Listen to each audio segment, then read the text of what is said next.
चलिए जानते हैं आज की देश और दुनिया की सिलेक्टेड काम की और महत्वपूर्ण 50 बड़ी खबरों को सिर्फ 10 मिनट में।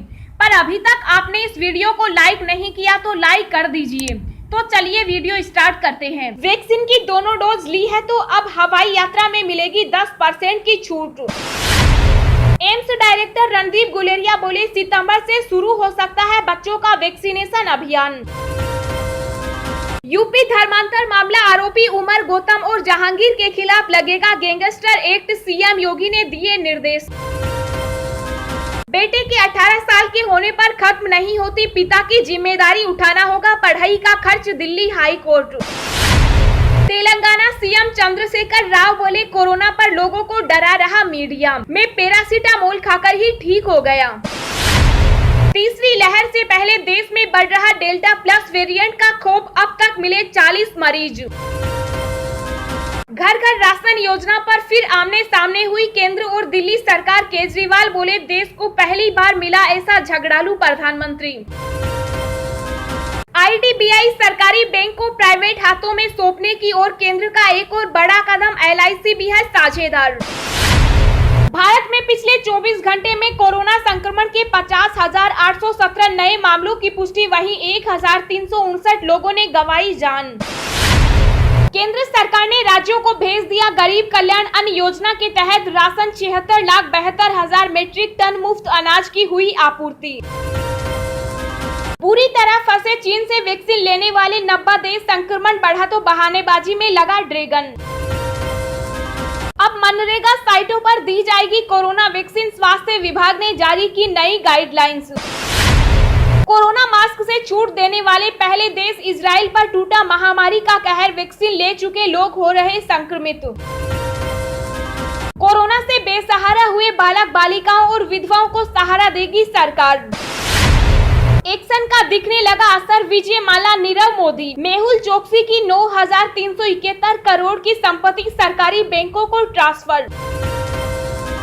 राशन कार्ड वालों के लिए बड़ी खबर, अब कम अनाज नहीं तोल पाएंगे दुकानदार, क्योंकि केंद्र सरकार ने राशन की दुकानों पर इलेक्ट्रॉनिक पॉइंट ऑफ सेल उपकरणों को इलेक्ट्रॉनिक तराजू के साथ जोड़े जाने को बढ़ावा देने के लिए खाद्य सुरक्षा कानून नियमों में संशोधन कर दिया है।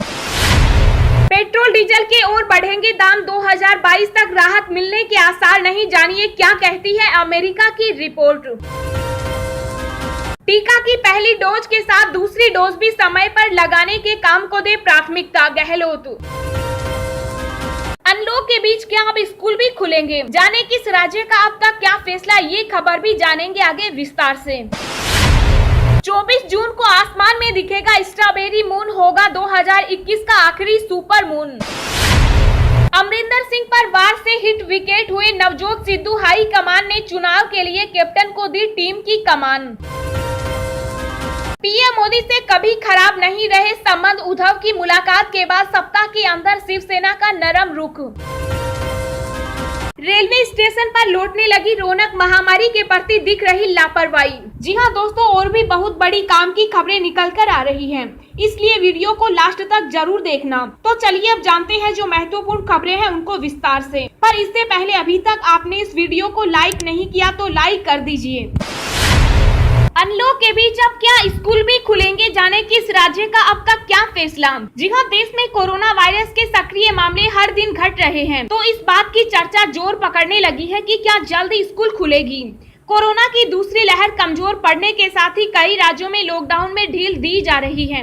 दिल्ली, यूपी, बिहार, झारखंड समेत देश के अलग अलग राज्यों में जनजीवन फिर से पटरी पर लौटने लगा है। वहीं केंद्र सरकार का भी कहना है कि राज्य सरकारें अपने यहाँ स्कूल खोलने का निर्णय तभी लें जब पूरा भरोसा हो जाए कि स्कूल जाने पर बच्चे बीमार नहीं होंगे। नीति आयोग के अध्यक्ष, कोविड-19 महामारी पर गठित एक सेंट्रल वर्क फोर्स के प्रमुख डॉक्टर वीके पॉल ने कहा कि स्कूलों को खोलने से पहले कई तथ्यों को ध्यान में रखना होगा।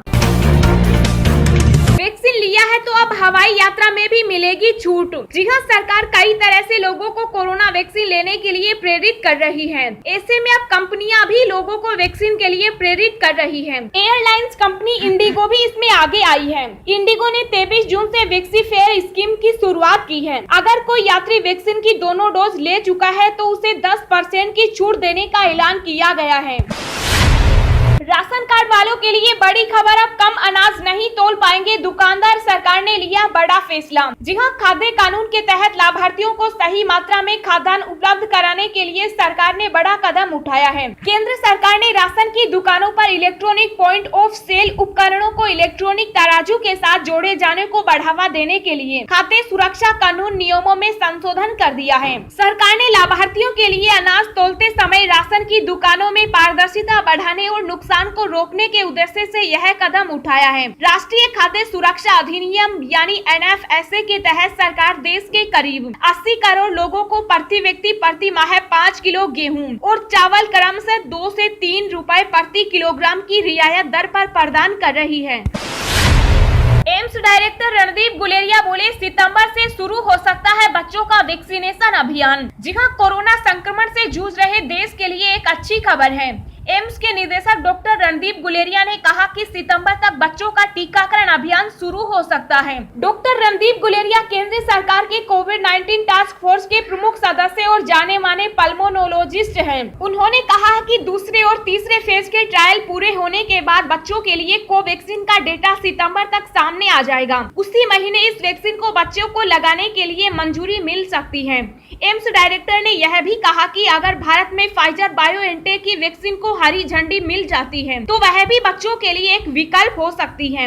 दिल्ली एम्स ने इन परीक्षणों के लिए बच्चों की स्क्रीनिंग पहले ही शुरू कर दी थी। 7 जून से ही बच्चों पर वैक्सीन ट्रायल की शुरुआत हो चुकी। ट्रायल में 2 से 17 साल तक की उम्र के बच्चे शामिल हैं।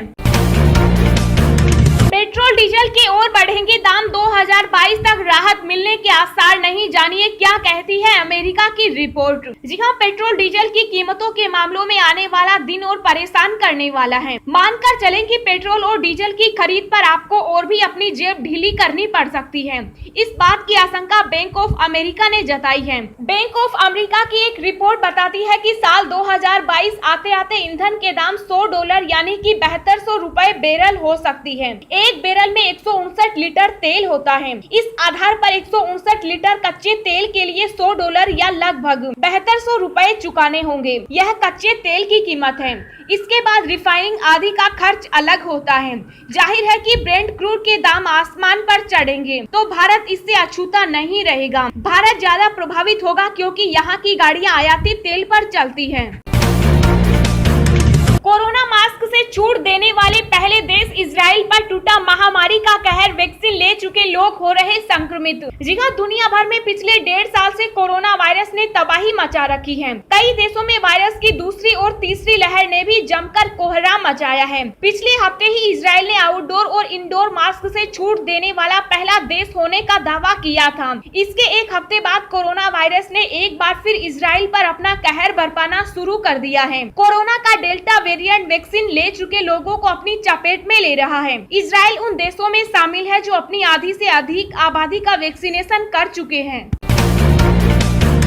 इस सरकारी बैंक को प्राइवेट हाथों में सौंपने की ओर केंद्र का एक और बड़ा कदम, LIC भी है साझेदार। जी हां, IDBI बैंक के विनिवेश के लिए केंद्र सरकार ने लीगल एवं ट्रांजैक्शन एडवाइजरी नियुक्त करने का प्रस्ताव मांगा है। चालू वित्त वर्ष में केंद्र सरकार ने विनिवेश के जरिए 1.75 लाख करोड़ रुपए जुटाने का लक्ष्य रखा। IDBI बैंक लिमिटेड को निजी हाथों में सौंपने का कदम इसी ओर है। पिछले महीने ही आर्थिक मामलों की कैबिनेट कमेटी ने इस प्रस्ताव को मंजूरी दे दी थी। IDBI बैंक में भारतीय जीवन बीमा निगम और केंद्र सरकार अपनी हिस्सेदारी बेचेंगे। बुरी तरह फंसे चीन से वैक्सीन लेने वाले 90 देश, संक्रमण बढ़ा तो बहानेबाजी में लगा ड्रैगन। जी हां, मंगोलिया की सरकार ने अपने देश की जनता से वादा किया था कि गर्मी आते आते देश कोरोना के खिलाफ जंग में जीत हासिल कर लेगा। बहरीन ने कहा कि देश में कुछ महीनों के बाद स्थिति पूरी तरह से सामान्य होगी क्योंकि वैक्सीनेशन काफी तेजी से जारी है। बेहद छोटे द्वीप सेशेल्स ने घोषणा कर दी है कि देश में वैक्सीनेशन पूरी रफ्तार के साथ जारी है और बहुत जल्द देश की अर्थव्यवस्था फिर से पटरी पर लौटने लगेगी। ये तीनों देश उन दर्जन भर देशों में शामिल हैं जिन्होंने चीन की वैक्सीन पर विश्वास किया था, लेकिन अब इन देशों की स्थिति काफी विकराल हो चुकी और कोरोना वायरस के सामने चीनी वैक्सीन पूरी तरह से फेल साबित हुई। लिहाजा इन तीनों देशों ने चीन से ही वैक्सीन खरीदा और बड़े पैमाने पर अपने देश में वैक्सीनेशन शुरू किया। लेकिन वैक्सीनेशन के बाद कोरोना वायरस से जहां इन देशों को मुक्ति मिलनी चाहिए थी, वहां ये देश बुरी तरह से कोविड-19 की चपेट में फंस चुके हैं। इन देशों की आबादी बिहार या उत्तर प्रदेश जितनी भी नहीं है, लेकिन इन्हें काफी ज्यादा नुकसान उठाना पड़ रहा है। चीन ने पिछले साल अपने वैक्सीन कूटनीति अभियान को तेजी से चलाया था और वैश्विक समुदाय को विश्वास दिलाने की कोशिश की थी कि चाइनीज वैक्सीन काफी कारगर है और कोविड-19 के गंभीर मामलों को भी रोकने में कारगर है। लेकिन अब पता चल रहा है कि चीन की वैक्सीन डिप्लोमेसी पूरी तरह से झूठी थी। बेटे के 18 साल के होने पर खत्म नहीं होती पिता की जिम्मेदारी, उठाना होगा पढ़ाई का खर्च, दिल्ली हाई कोर्ट। जी हाँ, यदि बेटे की उम्र 18 साल हो जाती है तब भी पिता को उसके प्रति दायित्व खत्म नहीं होता। बेटे के बालिग होने के बाद उसकी एजुकेशन और अन्य तमाम खर्चे अकेले माँ पर ही नहीं डाले जा सकते। पिता को भी उसकी जिम्मेदारियाँ अदा करनी चाहिए। दिल्ली हाई कोर्ट ने एक मामले की सुनवाई करते हुए यह बात कही है। इसके साथ ही कोर्ट ने लड़के के पिता को हर महीने उसकी माँ को 15,000 रुपए मासिक खर्च देने को कहा है, जिससे उसने तलाक ले लिया है। अदालत ने कहा कि लड़के के ग्रेजुएशन पूरी करने या फिर उसके कमाई शुरू करने तक पिता को यह भत्ता देना होगा।